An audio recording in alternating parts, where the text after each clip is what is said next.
Big Brother, mainstream media, government cover-ups. You want answers? Well, so does he. He's Alex Jones on the GCN Radio Network. And now, live from Austin, Texas, Alex Jones.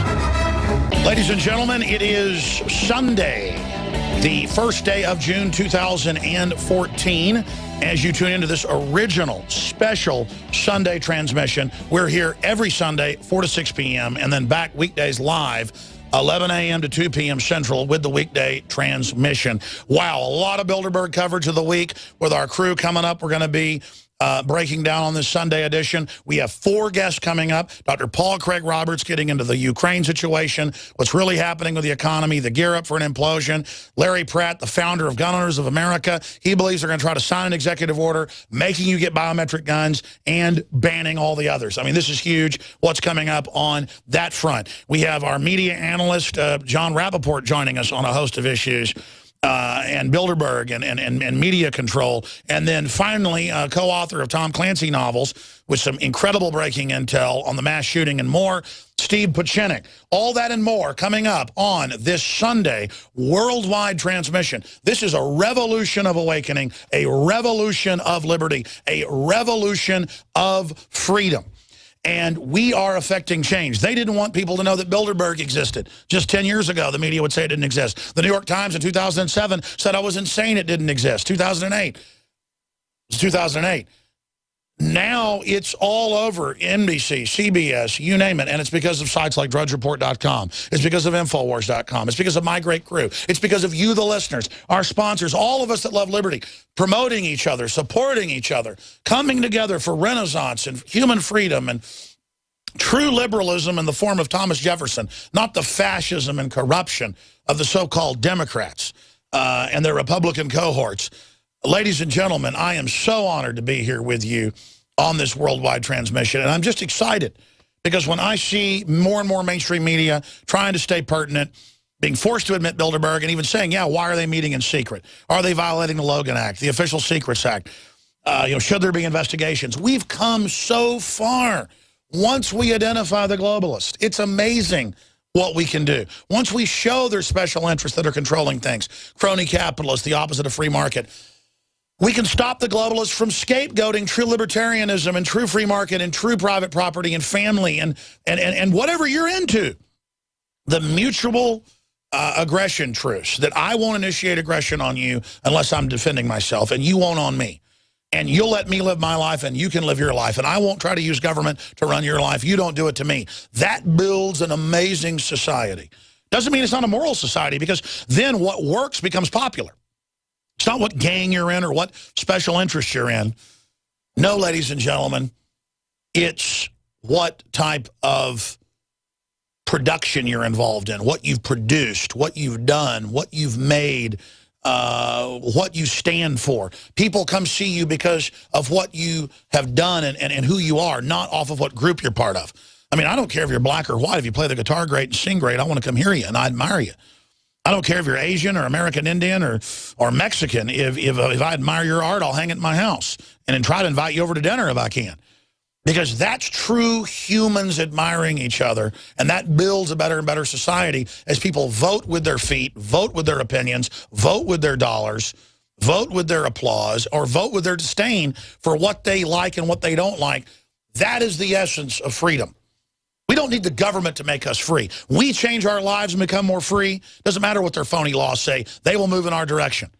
And that's what's happening across the board. And we'll be talking about that with John Rappoport today as well. So 4 guests. I'm going to just, sometimes I think I'm going to jam-pack this Sunday show with quick 2-segment interviews.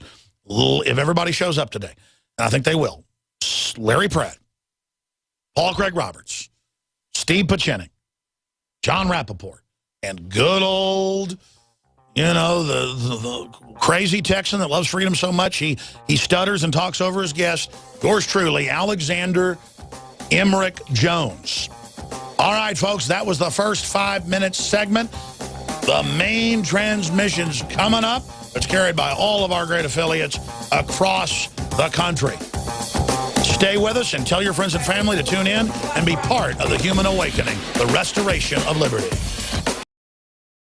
We have Dr. Paul Craig Roberts, father of Reaganomics, former head of the Treasury and policy of Reagan, coming on to talk about the economy, the wars, Obama, what's happening with the dollar. We have the co-author of many of the books with Tom Clancy joining us, as well, Dr. Steve Pieczenik, to talk about the latest Snowden revelations and a lot more. He's also a psychiatrist. And we'll look at what happened with Elliot Rodger last weekend when he killed some of the folks reportedly out there in California. Half of the 6 he killed was with a knife, but you never hear that really in the media. Should we all be collectively guilty because we own knives, that he used a butcher knife? It's just as stupid to say gun owners should be collectively responsible for the gun. But that's really how crazy it is. That's coming up as well. And we have our media analyst to get into Bilderberg 2014, which is closing down today with our reporters over in Copenhagen reporting all week. And tomorrow, the global elite being exposed and their agenda almost to a man to disarm the people, to consolidate power, and to have crony capitalism, the opposite of free market capitalism, which shuts down their competition. That's coming up as well with John Rappoport today. So 4 guests on this Sunday transmission. And joining us for this segment and the next, on the Second Amendment front and so much more, is the head of Gun Owners of America, the group that keeps the NRA honest, the only no-compromise Second Amendment organization in the country. That's a Ron Paul quote. Larry Pratt, to cover the waterfront. First off, there's a Second Amendment angle on the VA. General Shinseki, on Friday, resigned along with Jay Carney. The exodus from the Obama sinking ship accelerates as he tries to blame his underlings. The VA, folks, has been treating people like garbage for a long time, but it's gotten worse under Obama. People try to say, oh, don't politicize it. It is political. The Republicans are going to score points. So what? Let them. The fact is the troops are being treated like garbage. They're being denied care. They're being told they've had procedures done that haven't been. This is horrible. And I don't care if the Republicans make it political. This is a crime that's going on. So it's not okay just because people are making it political. They're trying to change the subject. And I wanted to get Larry Pratt's take on this. The mass shooting a week, 8 days ago, 9 days ago, and other gun grabbing going on. Larry Pratt, thanks for joining us. Alex, thanks for having me. I really appreciate your show and appreciate being on it. You've got us started, I think, in the right direction for this discussion. The VA has become a really ugly scandal. A whistleblower in Phoenix has reported 1,700 vets that have not even been put on a waiting list in order to get treatment. I guess the thinking was that way nobody would realize just how bad the problem was if they didn't have a waiting list to look at. So in one case, the government is not interested in keeping lists of Americans, but in another case where they're not supposed to, they do. And by that, I'm saying that they are making lists of us when we get our backgrounds checked. And we know that they're doing it. They've done longitudinal studies, letting scholars at the background check data. And if you can do a longitudinal study over a period of time, that means they haven't destroyed the data after 24 hours. Surprise. And I believe that this administration would be quite capable if there were some kind of excuse like a Katrina or any sort of declaration of a state of siege, or who knows what this guy is capable of doing. They've already shown what they did after Katrina. They went to the gun stores. I think they got better technology now, and they collected the names of gun owners in and around New Orleans, and then they went door to door. So it's already happened in our country. And then just yesterday, the House sprang a surprise vote. Nominal Republican Peter King wants to shovel millions of more dollars to the National Criminal Instant Check System so that they can have more money for states to gather up more names of people who have not been adjudicated of committing a crime of violence or perhaps suspected of endangering themselves. No due process, just give us the names. And that's not a good sign. That's very concerning, very concerning. So this is just hot off the press. These guys sprang this as a surprise vote, and a lot of Republicans voted wrong on it, and it may be the only quote-unquote gun vote this year, and they're going to look pretty bad. Shifting gears into other issues, the Washington Times last week got an Army document by concerned people, and it openly said, and this is official, been confirmed, that they're training with tanks, armored vehicles, drones under an Obama directive 2012 to take on the American people, namely the Tea Party. Forbes also reported on that. So the billions of bullets, the Homeland Security saying the Tea Party's the threat. I mean, this is crazy. What is Obama thinking? Well, he's certainly not thinking that Muslims are a threat. So he's turning to his political opponents, declaring that they're the enemy, and ignoring the fact that Muslims from time to time have a tendency to go boom. And it is really shows how upside down, mixed up they are. But we shouldn't be surprised, because some time ago, Homeland Insecurity Chief Janet Napolitano fingered veterans as potential terrorists, people who believe in the Second Amendment, that are pro-life, that want to work for limited government. I guess that the idea of limited government really would terrorize a socialist. So maybe if we look at it from her point of view. Yeah, to them it's terrorism. I mean, George Washington, freedom, they're scared of it.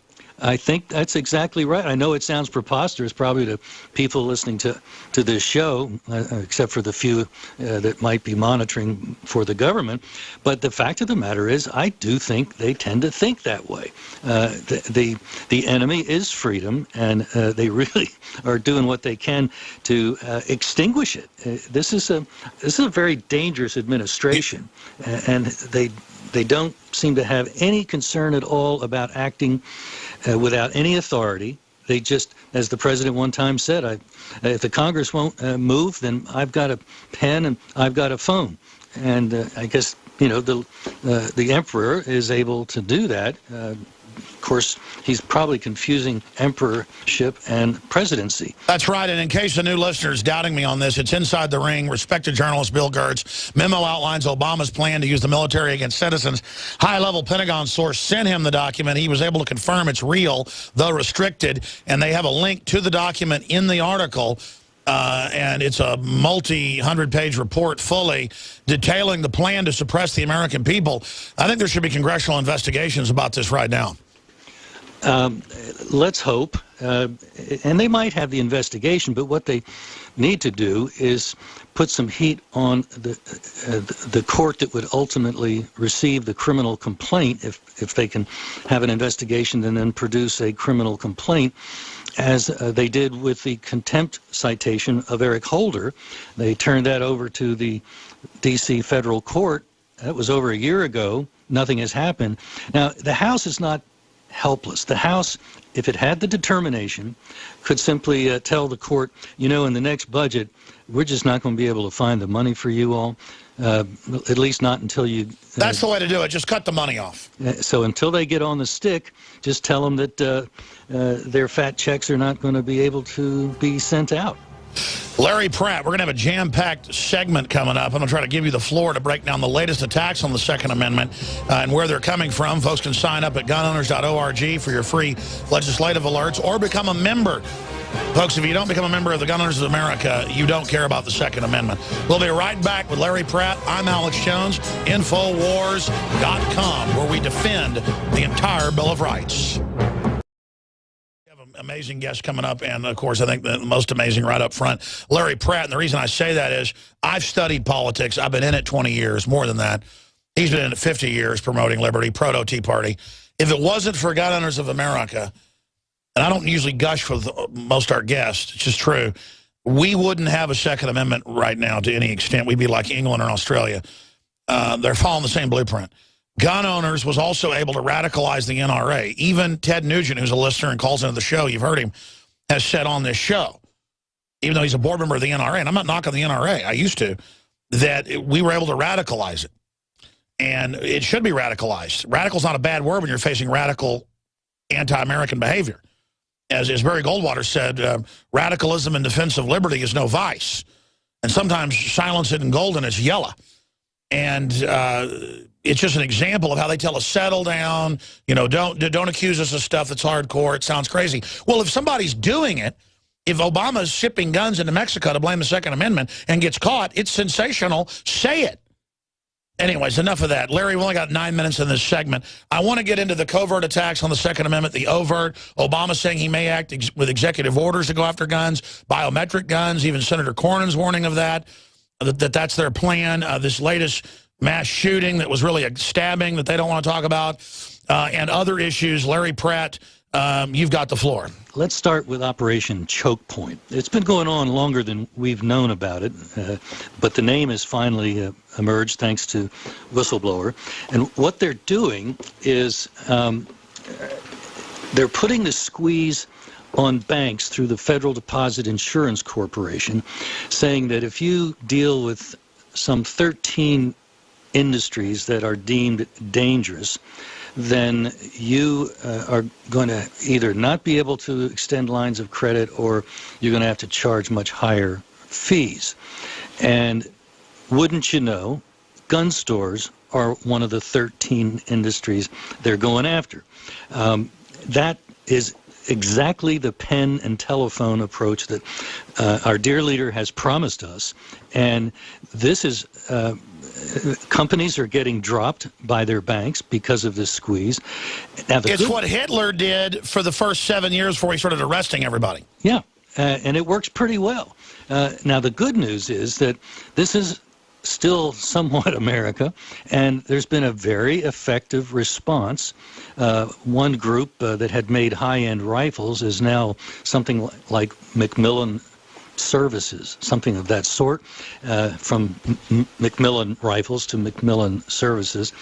And they're saying, well, you know, you can have a credit processing operation without being under the FDIC. And so merchants are going to them and getting decent rates, and they're not being clobbered by a bank that's being, in turn, stiffed by the FDIC. Now, the further good news, we've got somebody looking into this, and hopefully within a week or two, we're going to have a setup where we can offer what Macmillan is doing.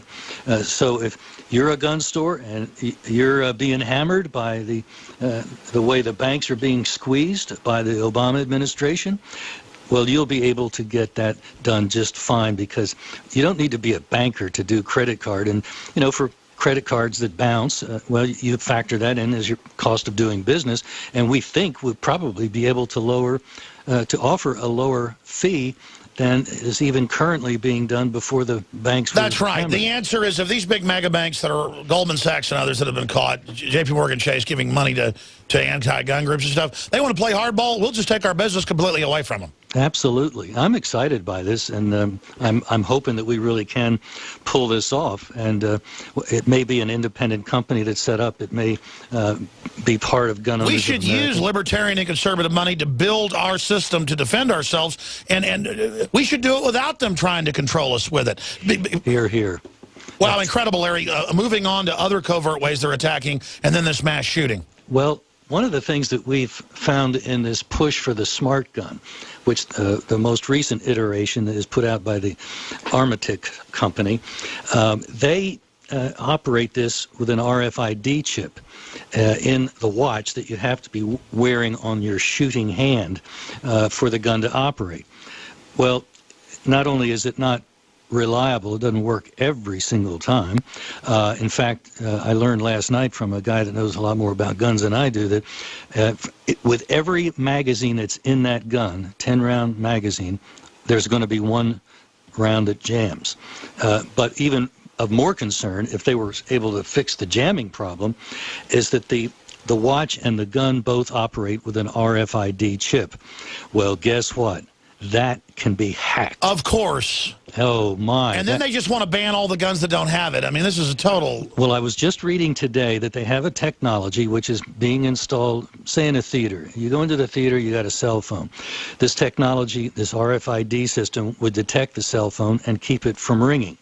Well, that's a benign use. That's, nobody's going to object too much.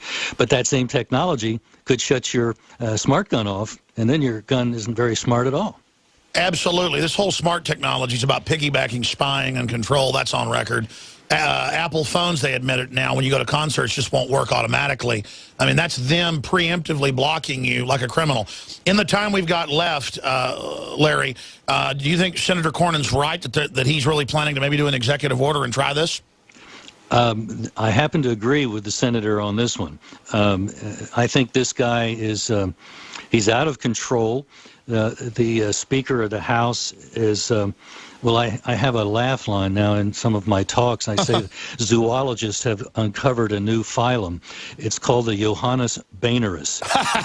It walks upright, but it has no spine. Oh, my goodness. I think that is the very creature. We need to get rid of Boehner and get somebody good in there.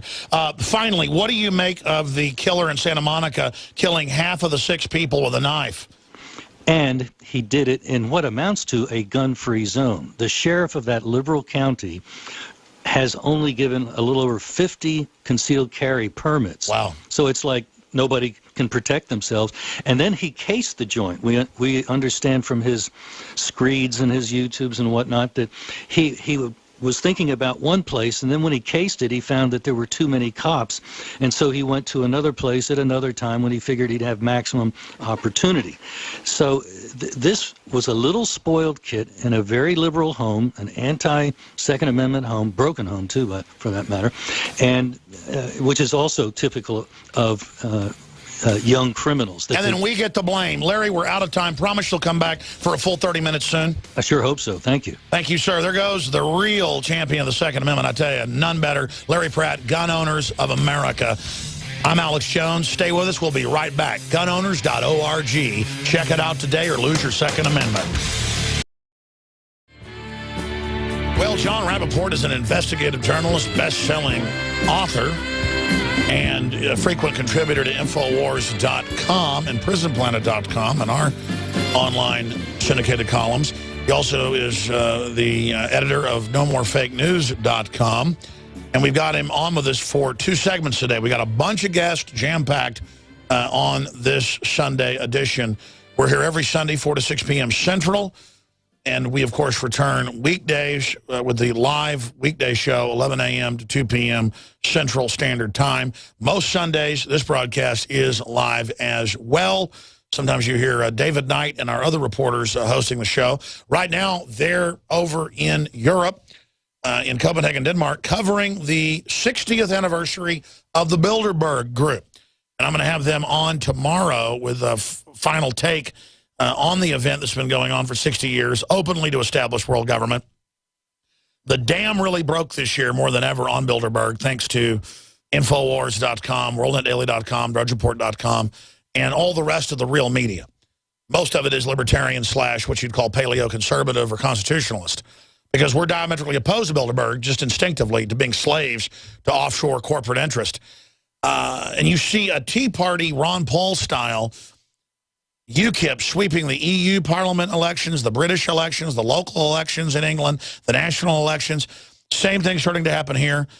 This is a real revolution. It's got the Republicans and Democrats trying to target it to kill it here domestically. Same thing in Europe. Now, can they co-opt it? They're going to try. But so far, they've been unable to do it. They tried to take over the Tea Party, demonize it as Republican. That didn't work. So I wanted to ask John Rappoport, who's a savvy media analyst joining us from Southern California, his take on Bilderberg 2014 and the mind control that world government didn't exist and these shadowy rooms didn't exist. We saw reporters beat up, the videos on Infowars.com. We saw the windows blacked out at the 5-star Marriott Resort in Copenhagen. We saw giant fences put up, free speech zones, all for something that didn't exist. But suddenly the dam is broken. Hundreds of publications, from the Wall Street Journal to the London Guardian to CNBC, are now forced to report on it. And most of them said, yeah, it looks like a corporate conspiracy. They've gone from denying it exists to actually being kind of against Bilderberg. We did see a few publications make fun of it. But Rappoport, what is happening? Well, as you say, Alex, the dam has burst. The news has gotten out from Infowars, and other media outlets are picking it up, and they're being forced to admit that it exists, and also the whole structure of monolithic media control of the planet has shattered. And to me, that is one of the main agendas that these people behind closed doors are discussing as we speak over there. What are we going to do about that? We're no longer able to just send lies down the pipeline and have them published as fact in the controlling media because there's too much media now. We can't keep a lid on everything. And how are we going to gain back that control? What can we do? I'm quite sure that those discussions are ongoing. And of course, one of the main suggestions will be to provoke a major crisis, an event that will need to be covered with one story, one set of facts, aka lies, that will try to bring back one control, one world control of the media so that everybody's on the same page. Because they're losing the battle. They can't, keep putting their fingers in the dam and stopping the water. With the major media even now reporting on the event, they're in serious trouble.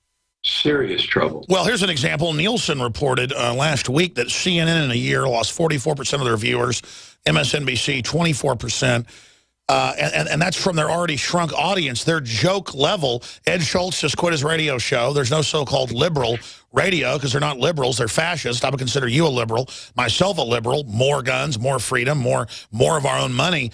I mean, I think the whole facade's falling. What do you think? Yeah, absolutely falling. No question about it. And not just in the United States, all over the world. So these guys are living in the past over there at Bilderberg. They're still trying to behave as if they've got an iron grip on everything. And it's, 1965 and nobody even knows they exist and they're meeting every year and they're trying to pretend that. But other voices among them are saying, we have to wake up here. This whole thing is being destroyed. Our whole control factor is being destroyed. And so I think that another one of their discussions that has to do with mind control is how do we improve the technology of surveillance? I mean, it's awesome even now, but how do we keep track of everybody all the time, everywhere on the planet, whatever they do, wherever they go, their actions, their thoughts, their statements, their words, online, offline, everywhere, because that's really, in their minds, the only solution they have. That's right, and what they've got, all the big establishment government outfits saying in net neutrality, in fairness, the repeal of the fairness doctrine, bring back restrictions on talk radio, bring back restrictions on all sorts of speech. They're telling college students you can't have a fiesta party, it's racist. You can't say the word girl. You can't say the word bossy. I mean, this is a Monty Python skit if it wasn't actually happening. It's so absurdist that I really do now think they're smoking their own propaganda dope. Yeah, no question about it. Hey, let me shift gears. We're going to go to break here in a minute and come back and get into some other topics that I know you want to get into. But Santa Monica, the so-called mass shooting, half the 6 people that were killed, he's the 7th, so we don't count him, were killed by knives. But then Dr. Steve Pachenik's coming up later, famous spy in his own right. He says it's a false flag. You live out there in Southern California. What's your gut tell you? I just finished reading for the second time this guy, Elliot Rodgers' manifesto, that huge, whatever it is, 140-page document. And I got to say that there's something that rings exceedingly phony about this. Watching him talk on video, reading his words, this looks like some kind of a put-up prop job to me. He doesn't sound legit for several reasons. He's making himself out to be, boo-hoo, look at me, I can't get a girl, I have money, I have a BMW. But when you read his words and you listen to him talk, it's like he's faking the whole thing. It's like it's coming off as an arrogant joke. Yeah, exactly. this isn't somebody who's really desperate. This is somebody who's faking being desperate, who's faking the whole message that he's trying to put forward here. And of course, in the wake of the shooting, we know the agenda, you know, more psychiatric care, invasive psychiatric care, take away everybody's guns, which would now have to include white knives. men are bad, more racial division. I mean, it just goes on and on. Exactly. To me, there's something set up and phony about this whole deal. It's just... Well, what I don't get is why in Aurora, Sandy Hook, and now this massive connections to Hunger Games. You know, the first time there was a connection, I said, come on, listeners, knock it off. The second time, where she lives in the town, you know, the author, it gets a little weird. Now his dad's the director. I mean, this is getting weird. His dad's a unit director on the Hunger Games, and he directed this one small sequence within Hunger Games that was a propaganda message about the new society and how we have to ritually sacrifice the children in order to remember that the treason of the rebellion was a horrible crime and we'll never stand for it again. And then you've got children killed at Sandy Hook, children killed in Santa Barbara. And they have the exact same armored vehicles in the new movie, the second one, Catching Fire, that they are actually deploying on our streets. It's the same armored vehicle. Yeah. And then Marxism is the way to fix the problems when the globalists run that. I'm telling you, this is getting so weird, I can't figure it out. I don't know the truth. I'm trying to find it just like you are, folks. We'll be back. Final segment in this hour. We have got Dr. Steve Pachinik joining us and Dr. Paul Craig Roberts in the next hour, the second hour. You do not want to miss that key intel on multiple fronts. And we'll get Dr. Pachinik's take on the situation with the mass shooting last week. He told me in an email, clear false flag. And he used to run psych warfare operations for the Pentagon on record and co-wrote a bunch of Tom Clancy's books. I mean, it's really off the charts to have him saying that. Let's go back in this final segment for this hour with media analyst of NoMoreFakeNews.com, John Rappoport. John, during the break, you said you wanted to get back into some more on Bilderberg, then your take on the Snowden revelations last week. And then this new document the Washington Times put out that the Pentagon leaked to them, that the Pentagon's concerned about, the open admission that Obama wants to use drones, tanks, troops against the Tea. I mean, this is just, I can't believe how all this stuff's coming out. John Rappoport, other thoughts on Bilderberg's 60-year anniversary? One of the things that they're doing over there is, in the wake of the Snowden revelations that the U.S. has been spying on other government leaders around the world, other governments. They want to smooth all this out among themselves. They want to sit down and say, look, we know you knew we were spying on you. You're spying on us. You know, let's not, you know, fake it here. We know what's going on. We've always known what's going on, and it's been okay until it hit the press. So let's, you know, smooth over our problems. Let's figure out how we're going to play it in the press. We can act insulted and so forth and protest and everything. But underneath it, the surveillance programs are going to expand. You know that. We know that. Let's make sure there's no hard feelings. Everybody's on the same page. That is preeminent because they don't want this kind of thing with Snowden to suddenly cause a serious blow up and personal conflicts among world leaders who are all aiming toward one world government. And as far as the Snowden revelations on the Brian Williams interview, you know, he says, I'm a spy. You know, I'm not a low-level analyst. He decides for some reason, he didn't want to say this before, but now he does. I was trained as a spy by the CIA, by NSA, by DIA. I worked under cover names abroad, overseas. I'm a spy. Well, the main takeaway from that is, and people have to really understand this, is that spies lie all the time. That's what they're trained to do. I mean, you can't become a spy unless you lie. That's the main test. Can you lie through your teeth 24 hours a day and with a straight face? So now this begins to throw into doubt something about Snowden.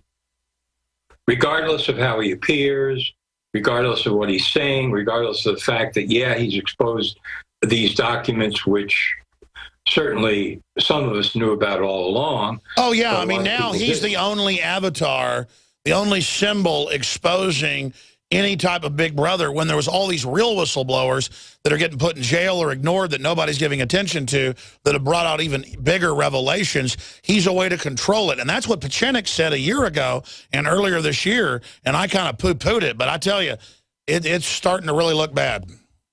Yeah, and also it's starting to look like Snowden was a way to let the population know that they're being spied on all the time, because that's the main point. That's it, a trial balloon throwing it in our face, and then doubling down saying it's traitorous to even oppose it. Exactly. But you've got to let the population know that they're being spied on all the time if surveillance has any purpose at all, because that's really the purpose of it.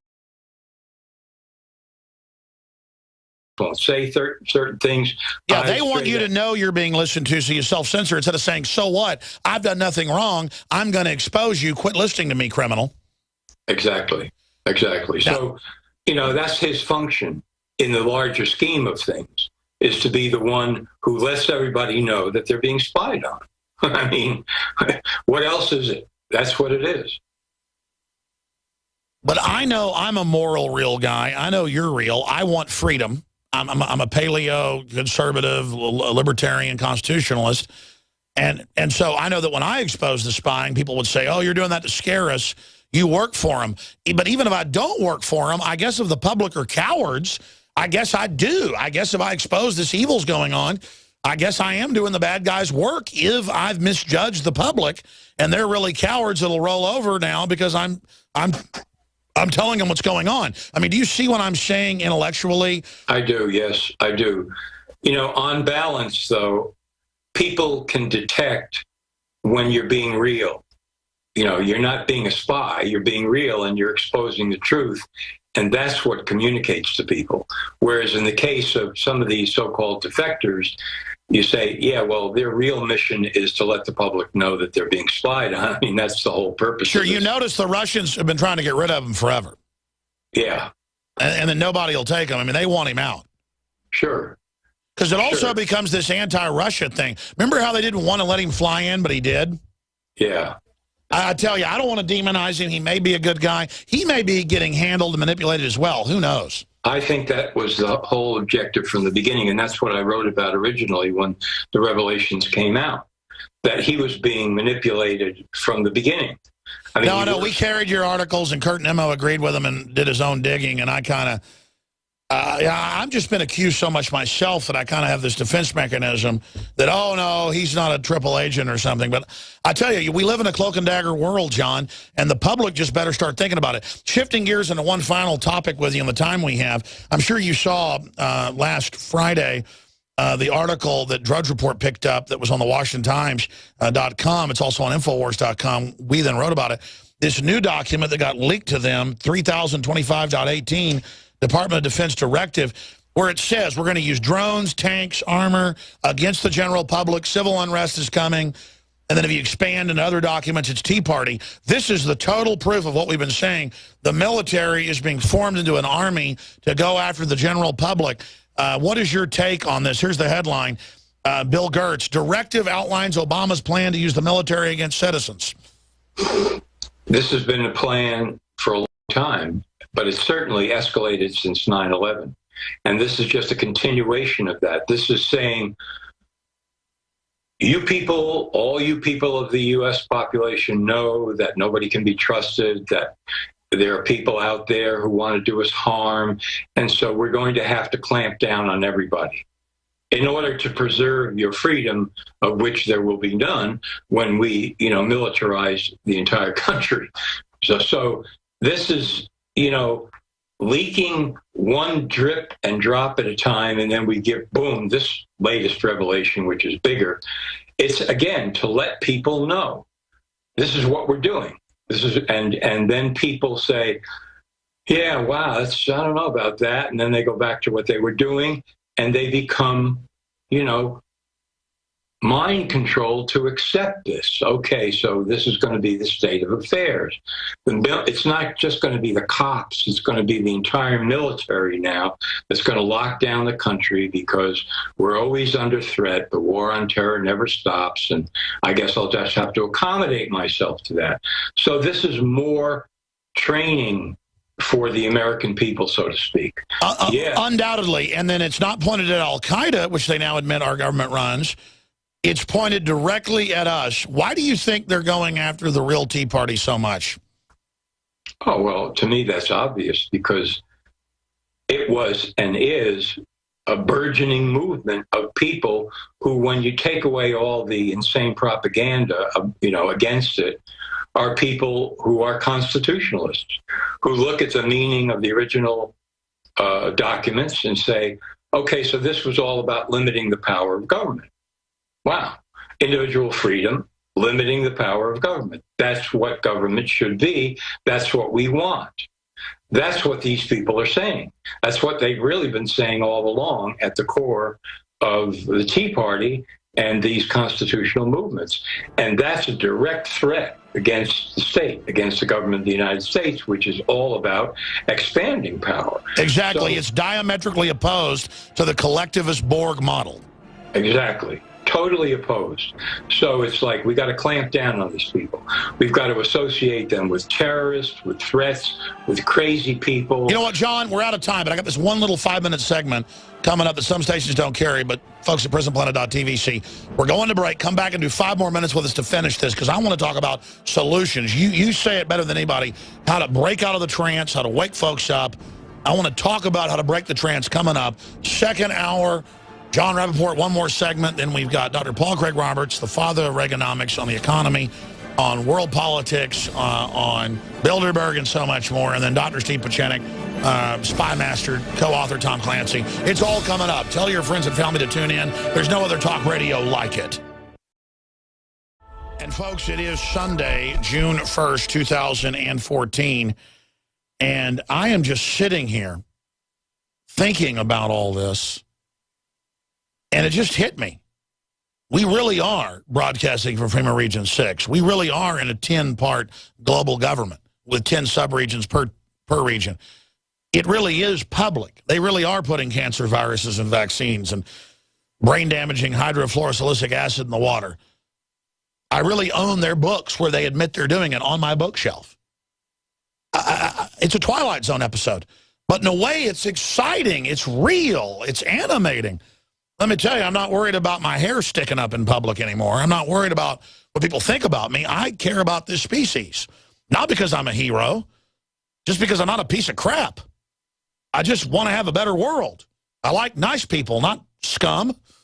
But nice people have been blinded. We've been brought up incrementally with the poison being titrated, built up, so we have an incredible tolerance to it. And they've used our own adaptability against us to put up with the abuse. And in the last 4 minutes we've got in this short segment with John Rappoport. John, you talk about breaking the trance. Because I don't want to just wake people up in a sub-trance where they go, okay, it's happening, and feel hopeless. We can change the world and make it better if we take the next step. How do we do that? How do we break out of the trance?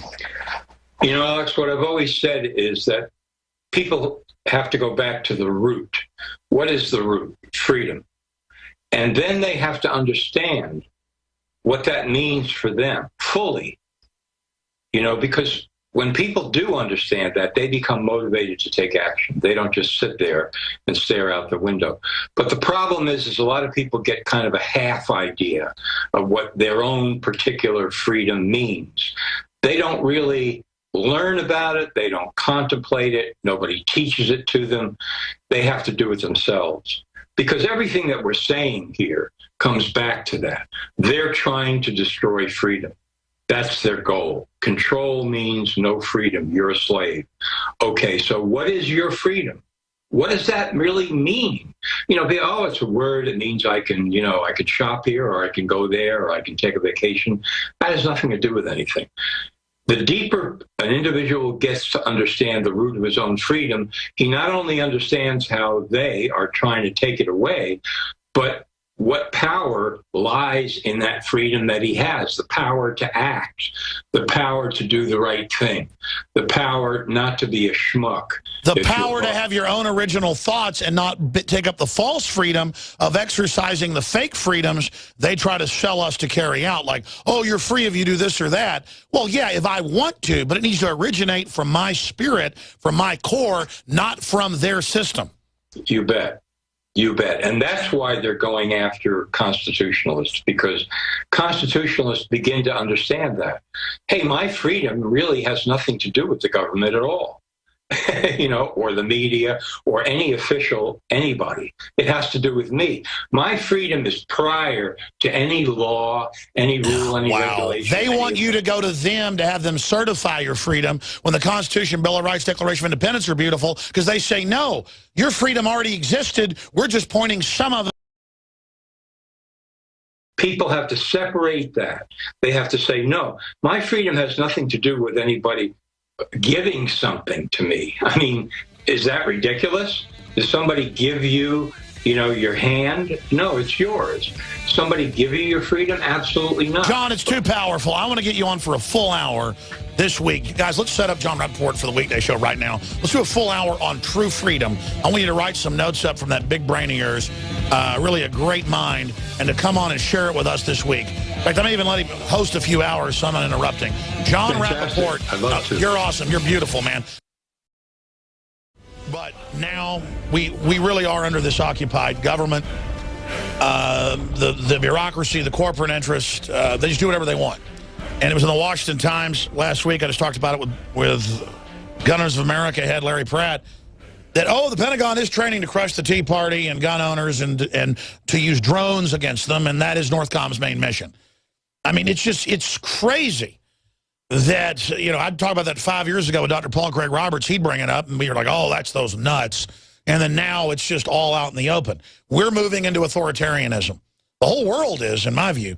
And for two segments, because we got 4 guests today on this Sunday edition, Dr. Paul Craig Roberts, the father of Reaganomics, multi-time best-selling author, listed by many publications, one of the top 10 living economists. So he's kind of a big deal, sits on a lot of the boards, some of the biggest think tanks. He has been saying we're turning into a total authoritarian system and that we never really left the recession, and those numbers are now coming in proving that.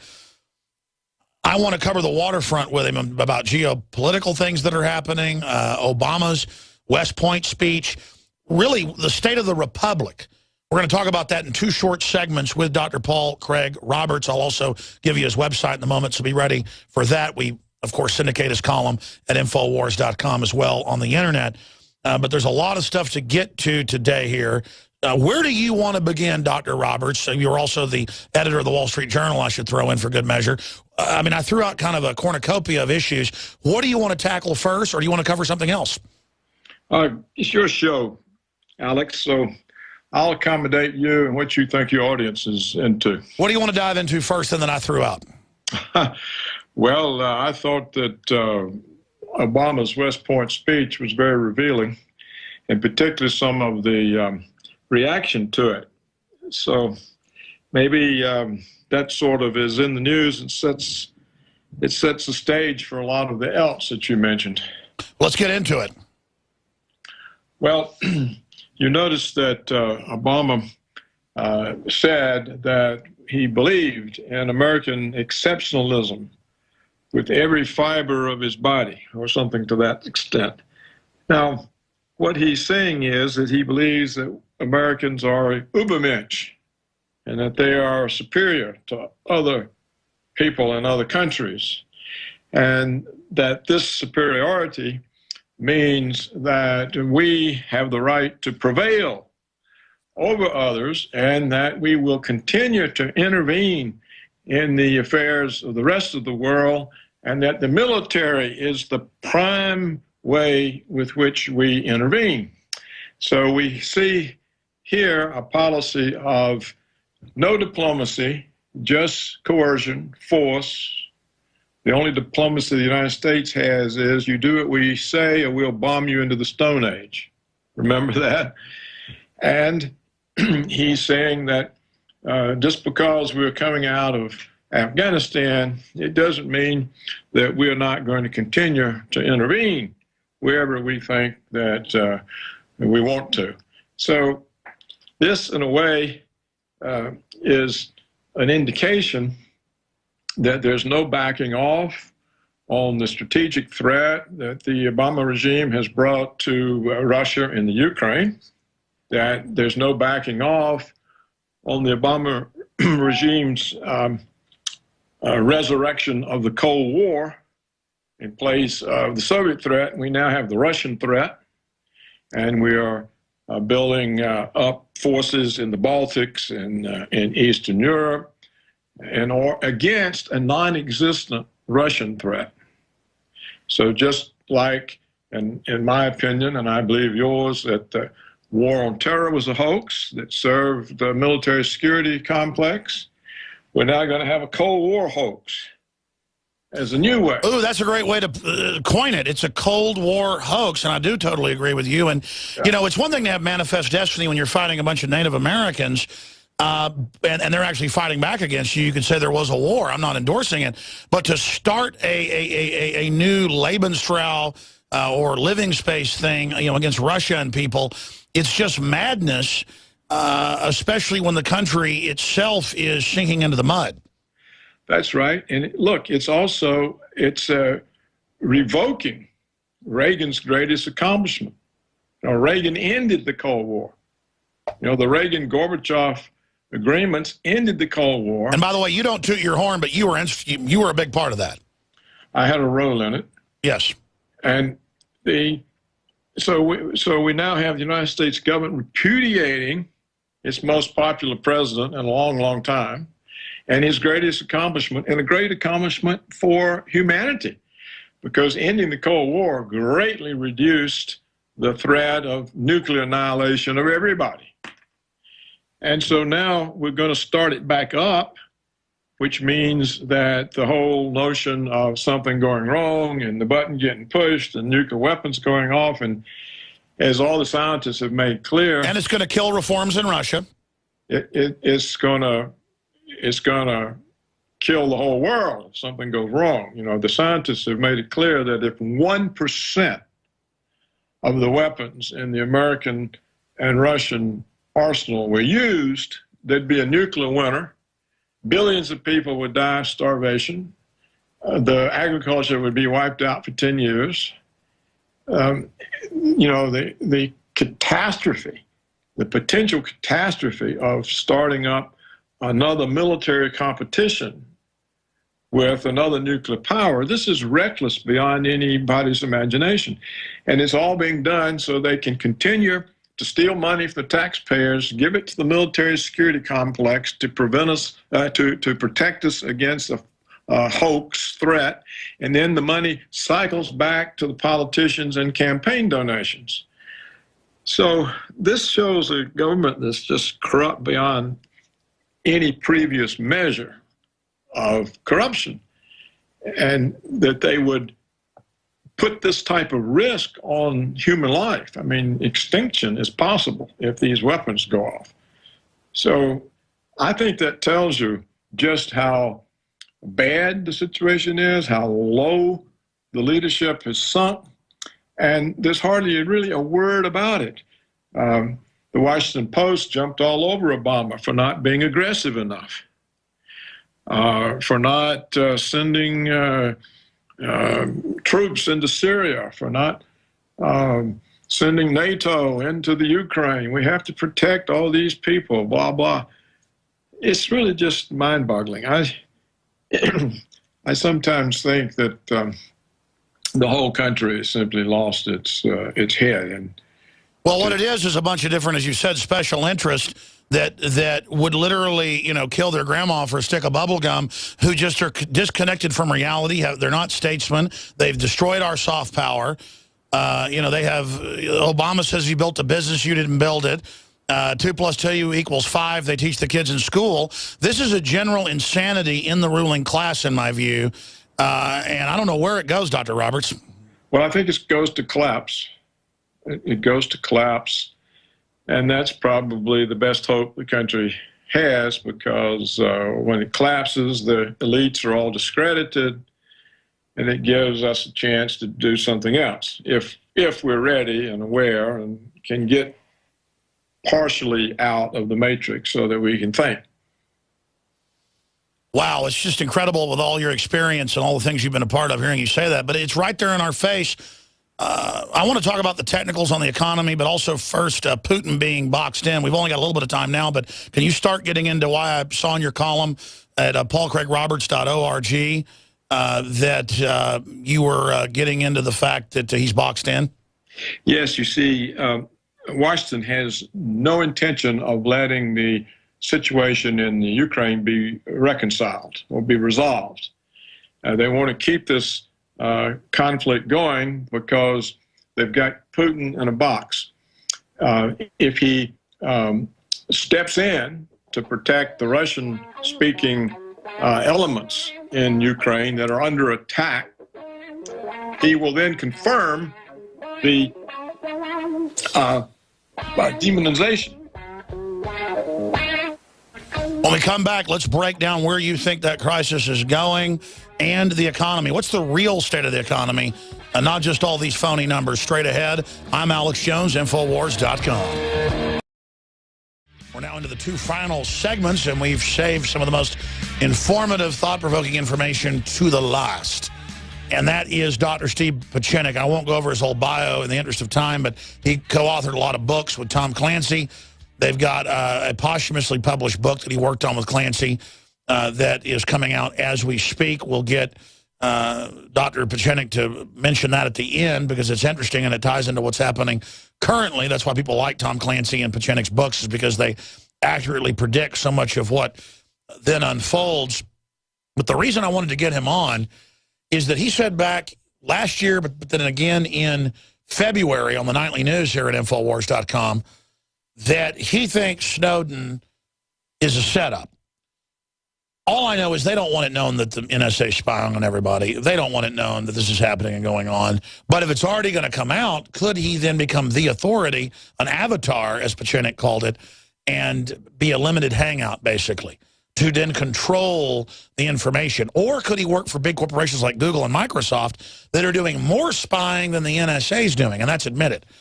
I'm not saying I agree with Pieczenik, but he did run psychological operations for the State Department, and he is a famous psych warfare guy in his own right. He knows General Alexander. I know he knows Clapper and people. So we're going to find out if it's his opinion. He's saying that he thinks this is an elaborate operation with Snowden, or whether he has actual proof of that. But first, I wanted to play a brief clip of Brian Williams on NBC. The reason we're having Pieczenik back on, last week, he came out and said, I was trained as a spy. I worked for the CIA and NSA. That's what Pieczenik had said in multiple interviews, was that, to quote Pieczenik, he's more than just a technician, Alex. Well, now he's saying that himself. So here's Brian Williams with Snowden. I was trained as a spy in sort of the traditional sense of the word, in that I lived and worked undercover overseas, pretending to work in a job that I'm not, and even being assigned a name that was not mine. But I am a technical specialist. I am a technical expert. All right, that's enough. The interview got a lot of attention. I'm not going to replay the clips of Pieczenik predicting that he would come out and say that. We aired it last week on the show, but now we've got Pieczenik on this Sunday. Doc, we've only got this segment and the next, so let's condense it down. Thanks for coming on the Sunday show on short notice. Break down why you said that and why it's important, and what you say about his new comments. I want to thank you very much, and I want to thank your audience. The reason I said it is because I know the modus operandi of the CIA. The very important thing that you have to understand about Snowden is that he is a manufactured a product of the CIA or the military-industrial complex. Why do I say that? Number one, he follows the modus operandi of the predecessor, Daniel Ellsberg. Both were so-called in the military. Snowden failed the so-called special forces. That's what he claimed. He was never qualified. Daniel Ellsberg was in military intelligence and worked at the State Department as the cover, but was really in the CIA working for General Lansdale. That was 40 years ago. Both came out in terms of a company that was not apparently affiliated with the military intelligence complex. In the case of Ellsberg, it was the RAND Corporation, where I came in and I worked on the Soviet Union. And in the case of Snowden, it was Booz Allen that received $6 billion from the CIA directly. And the head of Booz Allen at the time that Snowden was in there was McTiernan, who was deputy director, acting DCI of the CIA. And now the head of it was McDonnell, who is a naval intelligence officer. And so James Clapper was in Booz Allen, as were many other CIA operatives. And so he came out of the CIA, born, bred out of the CIA. What he said, and what he said specifically in this interview with Brian Williams, where Brian Williams was totally had by an operative, because if you listen to the words that Snowden said, he said very distinctly, I am a CIA spy. I predicted that a year ago. I predicted that on your show 6 months ago. What does that really mean? What that really means is that the CIA, and Snowden in particular, is working with his handlers, who in particular is the man named John Brennan. That's the one name that has not come out repeatedly in his conversation or his indictments. What Snowden said was, I'm against people like Keith Alexander, and I happen to know Keith Alexander. I like him, but that doesn't mean I justify that he had massive surveillance of the American public. But the two people that Snowden attacked were military officials, one who was particularly very powerful, and that was Keith Alexander. And that's what you said last year when no one was saying it. You said it was part of a inner CIA Pentagon power struggle, which they now admit Benghazi's a big part of. Exactly. This is the extension of Benghazi and the CIA and the military fighting out for control of the military-industrial complex, as it's evidenced by companies like SAIC, Booz Allen, MITRE, L3 Corporation. This has nothing to do with the American public, the safety of the American public, the national security, or with the sanctity of our nation. This has to do simply with the fact that the military-industrial complex, particularly the intelligence corporation, could care less about our safety as does the military. Because the military feels, and this is very painful for me to say, having been a Navy captain, that we do not have a nation anymore. We have an army, but we do not have a nation. We have, in America, we have a country, but we do not have an army. And the CIA, military intelligence, National Geospatial Agency, National Security Agency, feels the same way. They don't care about the protection and the national security of America. They haven't really done anything to prevent terrorism, to protect us. What they care about is one simple matter. They want to game out the issue of who gets the most money in the military-industrial complex, particularly in intelligence. That's why I could predict this matter. It's not something I read in tea leaves or I made up. Keith Alexander is one of the most powerful, if not the most powerful individual now in national security. He acquired that power because, contrary to what the CIA was 30 years ago, which was based on humans, which is what Snowden said very specifically, and Snowden was very proud of the fact that he was part of an intelligence-gathering capacity where you don't have to go to college anymore. And it's true. You just have to be very proficient on the Internet.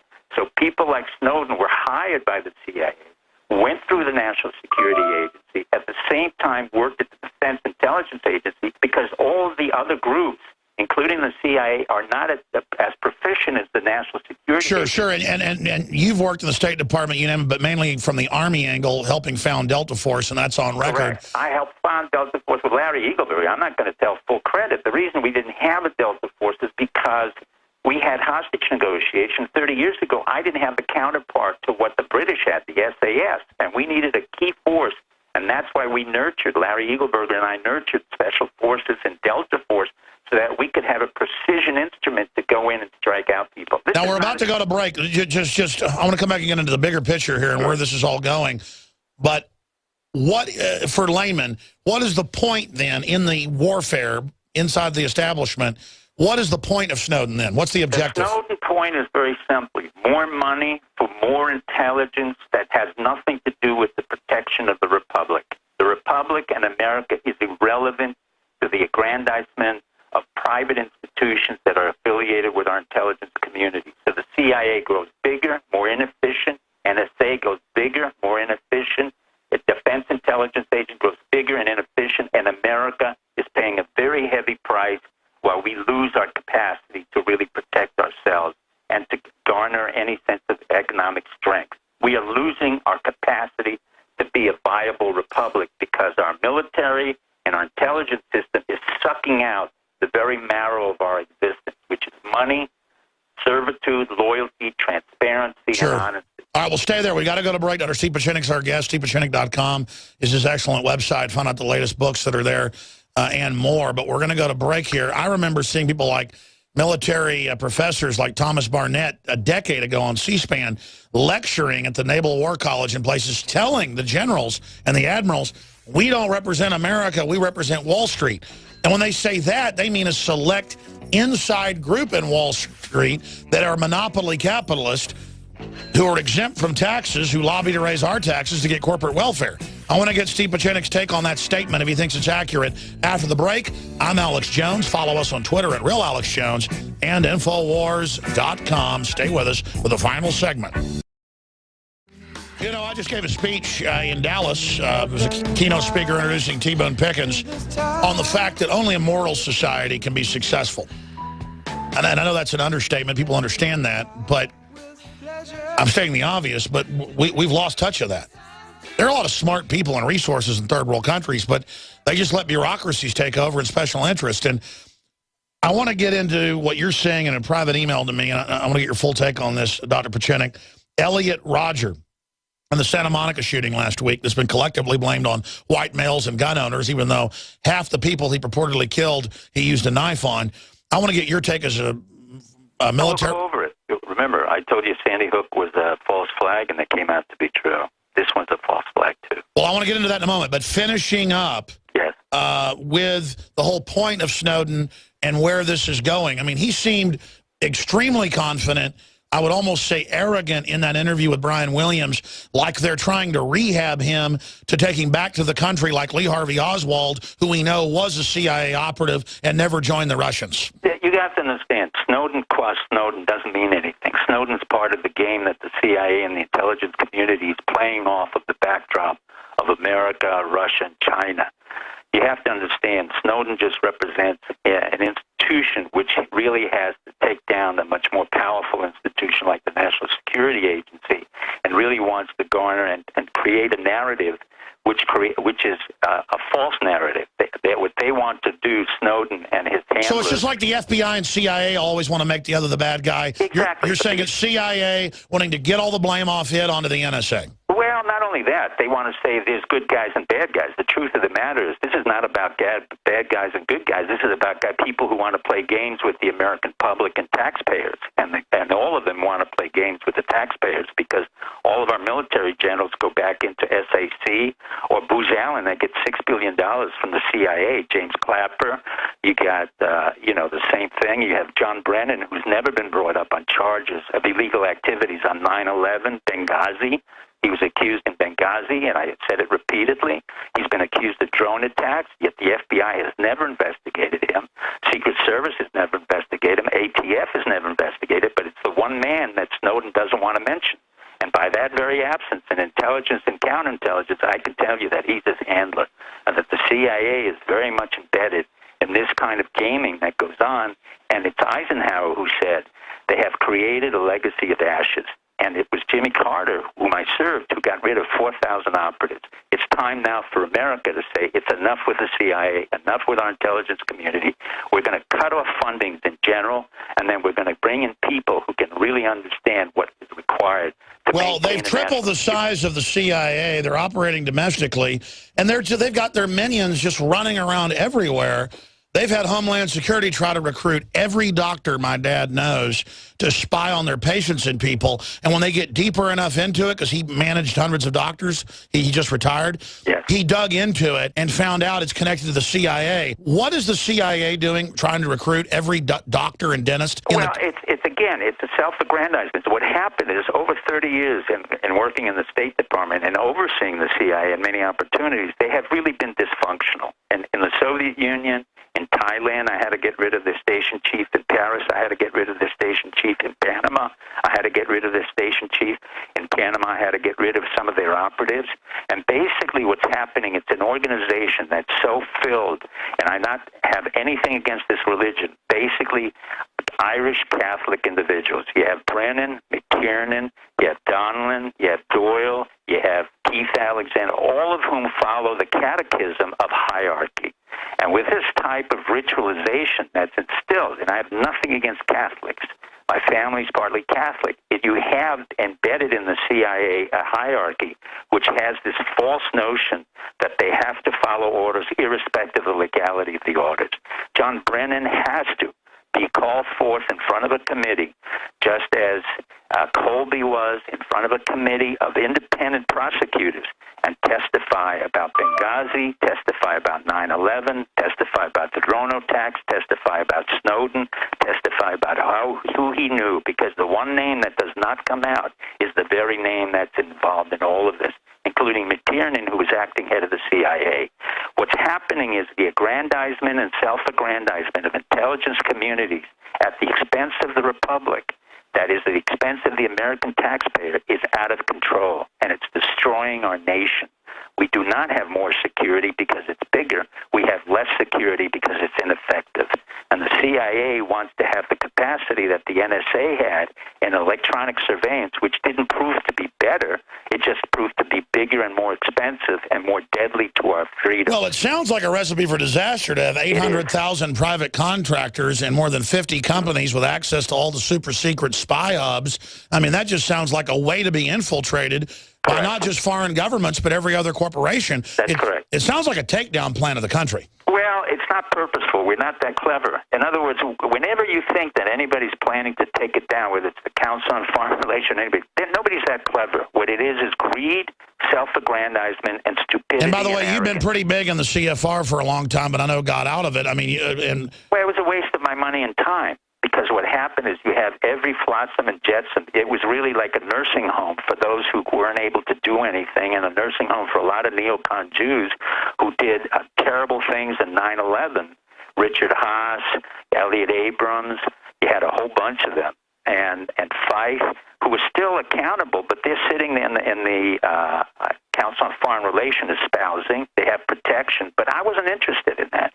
What I'm interested in doing, very simply... Steve, how would you describe yourself? Because you're Jewish and Catholic, right? Yeah, I'm Jewish, but my aunt is Catholic. I grew up in Cuba because the American liberal democracy didn't allow us in, thanks to Roosevelt. My whole family was exterminated by the Germans.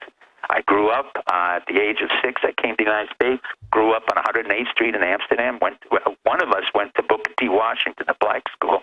It wasn't Obama. It was Someday I want to get you on just about all your spy stories that you can talk about and how you helped. The point is, I'm just an American citizen, and I'm willing to work again for this country, put my life on the line again to say, look. Now, I understand. Let me get you on soon to do a whole discussion about this. We only got about 3 minutes left. Briefly, what do you think really happened with the bizarre Santa Monica mass shooting? Well, Santa Monica follows the entire protocol of Sandy Hook. It's false flag. It's a liberal community. It's tied into Susan Collins' Hunger Game. You have a directive Hunger Game. There's no such guy as Rogers. You can't have a mentally ill kid kill 7 Why people, the last 3 13. shootings have Hunger Games connections? What's the point of that? Because of that. Susan Collins was writing that. She was co-opted by the entire system to play out this scenario of anti-gun control, when in fact she was making money on the very notion of Hobbesian killing and people being atavistic. And she is very, very dangerous in this community of anti-gun, and it's not an accident. It's related to Susan Collins, who lives in Newtown. Well, I was about to say a lot of those movies are actually they act like they're pro, revolt against tyranny, but they're kind of Marxist. They're Marxist. They're basically stupid. But what I'm saying is a mental health kid cannot kill 7 people, wound 13, and stab 3. It's impossible. I ran a maximum security ward at St. Elizabeth's Hospital where I had the criminally insane, and they can't write 140 pages and write a video about themselves. So this is, again, a redux of Newtown. It's a tire false flag. And a Mr. Martinez who talks about craven politicians, it's absurd. I've never used that word, craven.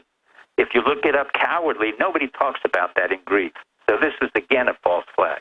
And you have to go back to Obama, you have to go back to the FBI, you have to go back to Eric Holder. Well, the FBI, even the New York Times admits, out of 100 bombing plots, 99 were staged by the FBI. That article came out a few years ago. Well, they have to be accountable again. You have a new director, and I want to know, where's the ATF, Agency for Alcohol, Tobacco, and Firearms? Where's the FBI? Where's Eric Holder? Where's the subpoenas coming in for false flags? It can't continue, and the president has to be held accountable again. Wow, I want to get you back on soon. Tell us about the new book, posthumously, that you and Clancy worked up, and then you. Well, I have two excellent writers, George Galderosi, Dick Couch. They're both special. They were in the Navy intelligence. They work in Coronado Beach, and what we did was to create a scenario several years ago with Clancy, he and I, about Syria and the importance of the fact that if Muslims were killing Christians both in Syria and the Middle East, and how Syria, Iran, and Saudi Arabia were all in a cahoots or in playing off one another and creating a civil war in Syria, where the Iranians were fighting Saudi Arabia and where the American government got involved accidentally. And it all ended up basically happening. It's Out of the Ashes, Dr. Steve Pachenik. Out of the Ashes, Tom Clancy's Op Center with George Galderosi and Dick Couch. All right, thank you so much. My pleasure. Thank you for coming on. We'll talk to you again soon. Have a good rest of your weekend. Okay, thank you so much. There goes Dr. Steve Pachenik. That's it for me, your host, Alex Jones. I'll be back tomorrow live with the weekday transmission, 11 a.m. to 2 p.m. Great job to the crew, all of our affiliate sponsors, our listeners, and the good Lord above. Until then, be safe and promote liberty.